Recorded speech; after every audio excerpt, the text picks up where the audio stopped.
नमस्कार. आज इलेक्ट्रिकल व्हिडिओमध्ये तुमचं सर्वांचं स्वागत आहे. आज मी KVA आणि किलोवॅटमध्ये कशाची रेटिंग सांगितले जाते तुम्हाला शिकवणार आहे आणि त्याचबरोबर KVA आणि किलोवॅटमध्ये काय फरक आहे हे सुद्धा तुम्हाला सांगणार आहे. तर त्याच्यामध्ये मी दोन साईड केलेली आहे, एक सप्लाय साईड आणि एक लोड साईड केलेला आहे. एक कोणता आहे सप्लाय साईड आणि एक लोड साईड. जे सप्लाय साईड आहे त्यांचं जे रेटिंग आहे ते KVA मध्ये सांगितलं जातं आणि जे लोड साईड आहे त्यांचं रेटिंग आहे ते किलोवॅटमध्ये सांगितलं. मग सप्लाय साईड म्हणजे काय, जनरेटर, ट्रान्सफॉर्मर, अल्टरनेटर, इन्व्हर्टर या सर्वांचं रेटिंग जे आहे ते रेटिंग कशामध्ये सांगितलं जातं तर KVA मध्ये सांगितलं जातं. आणि लोड साईड जे आहे म्हणजेच motor, pump, heater, washing machine, lights यांचे जे रेटिंग आहे ते किलोवॅटमध्ये सांगितले जातं.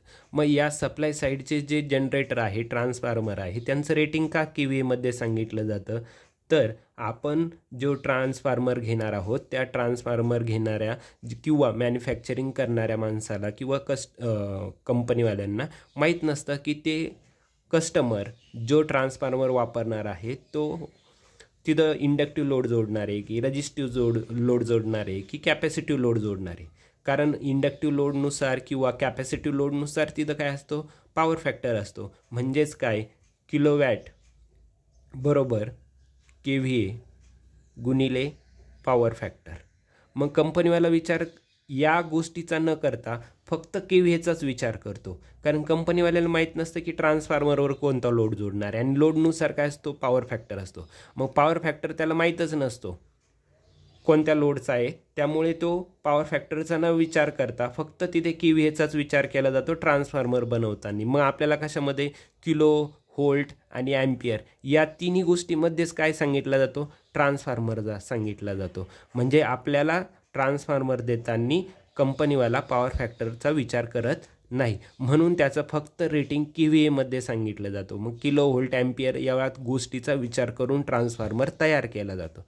मग इकडं मोटर साईडचं कसं आहे, मोटर साईडचं किंवा किलोवॅट साईडचं कसं आहे, लोड साईडचं, तर त्या ठिकाणी पॉवर फॅक्टरचा विचार केला जातो. म्हणजे कसं तर आपला जो मोटर आहे तर मोटरचा पॉवर फॅक्टर सगळ्यांना माहीत असतो किती आहे, 0.8 असतो. आणि मग त्या बनवताना काय, किलोवॅट बरोबर KVA गुणिले पॉवर फॅक्टर काय केलं जातं, KVA गुणिले पॉवर फॅक्टर. मग 0.8 तिथे टाकला जातो आणि KVA पण टाकलं जातं. म्हणजे किलो, व्होल्ट गुणिले ॲम्पियर याचा पण विचार केला जातो आणि पॉवर फॅक्टरचा पण विचार केला जातो. या दोन्ही गोष्टीचा विचार करून मोटर काय केला जातो, बनवला जातो. पंप काय केला जातो, बनवला जातो. हीटर काय केला जातो, बनवला जातो. म्हणजे त्या ठिकाणी या लोड साईडच्या सगळ्या इन्स्ट्रुमेंटचं किंवा सगळ्या उपकरणांचा पॉवर फॅक्टरचा विचार केला जातो. त्यावेळेस ते लोड किंवा ते मोटर्स बनवले जातात आणि त्यांचं रेटिंग सांगताना कशात सांगितलं जातं, किलोवॅटमध्ये सांगितलं जातं. तसं इकडे जे ट्रान्सफॉर्मर आहे त्यांचा पॉवर फॅक्टर माहीत नसतो, कस्टमर कोणता लोड वापरणार आहे हे माहीत नसतं, म्हणून त्याचा विचार पॉवर फॅक्टरमध्ये न करता फक्त KVA मध्ये केला जातो आणि तो ट्रान्सफॉर्मर बनवला जातो. तर तुम्हाला जर एखादी मोटर आहे तुमच्याकडे, साधारणपणे ते मोटरचं वॅटेज आहे 40 किलोवॅट आणि तुम्हाला माहीत करायचं त्याच्यासाठीचा ट्रान्सफॉर्मर किती लागेल. मग तुम्ही काय करणार, KVA बरोबर किलोवॅट भागिले पॉवर फॅक्टर.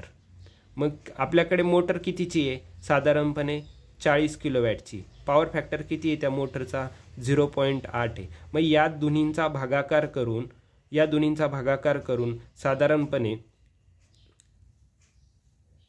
आपल्याला 50 येतं. या दोन्हींचा भागाकार करून किती येतं, 50 येतं. 50 काय आलं, मग हे KVA आलं. 50 काय आलं, KVA आलं. हे 50 KVA आल्यानंतर आपल्याला ती मोटर चालण्यासाठी 50 KVAचा काय लागतो, ट्रान्सफॉर्मर चालतो. म्हणजे 40 किलोवॅटची मोटर चालण्यासाठी किती KVAचा ट्रान्सफॉर्मर लागेल, आपल्याला 50 KVAचा ट्रान्सफॉर्मर लागेल. त्याच्यानंतर समजा आपल्याला 1 KVAचं रूपांतर किलोवॅटमध्ये करायचं असेल तर ते कसं करणार, किलोवॅट बरोबर KVA गुणिले पॉवर फॅक्टर. मग 1 KVA तर 1 टाकलं गुणिले 0.8 यांचा गुणाकार केला तर किती येतं, 0.8. मग किलोवॅट किती येईल, 0.8. आणि त्या 0.8 किलोवॅटचं जर आपल्याला रूपांतर वॅटमध्ये करायचं असेल तर त्याला गुणिले 1000 करा, म्हणजेच किती वॅट येईल, 800 वॅट येईल. म्हणजेच किती येईल, 800 वॅट येईल. अशा पद्धतीने तुम्ही KVA आणि किलोवॅटमध्ये फरक समजून घेतला, त्याबद्दल तुमचे धन्यवाद. आणि जर तुम्हाला आणखी काही माहिती पाहिजे असेल तर कमेंट्समध्ये सांगा.